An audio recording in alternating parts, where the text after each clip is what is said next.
Pagpasok sa bahay, gumalaw ang kama. Sa dilim ng ilaw ay merong sumisigaw. Ako ay dumiretso, walang pag-alinlangan.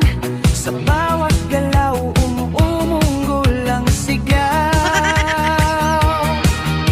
Sa tunog ng bunganga ako'y napahanga, at ako'y dahan-dahan na sumisilip din.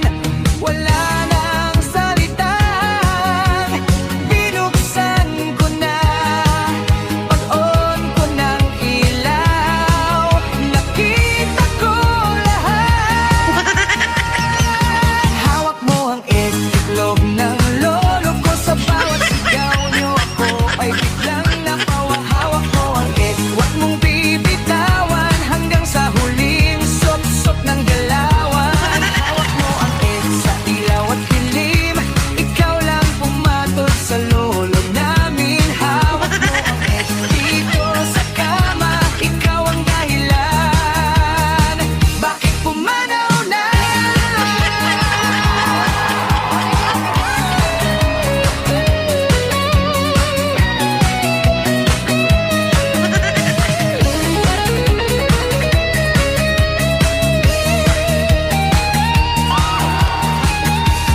Hawak mo ang itlog ng lolo ko. Sa bawat sigaw nyo ako ay biglang napawa. Hawak mo ang huwag mong bibitawan hanggang sa huling sop-sop ng galawan. Hawak mo ang sa ilaw at dilim, ikaw lang pumatol sa lolo namin. Hawak mo ang dito sa kama, ikaw ang dahilan bakit pumanaw na.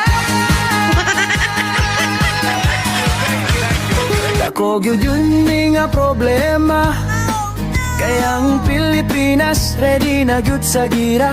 Pastilan ning istorya ha, murag maimbitahan ning porma ha. Dili lang daw ka mabalaka, kay kauban man ng Amerika. Pero bisag unsaon murag wagyud tay kaya, watay armas ang naarabo aya. Unya ni aksyon kog kabalaka, kay ning mahal ang bugas hasta ang gasolina. Murag direra gyud ta maloya, kaysa pagkaon di matagsa-tagsa.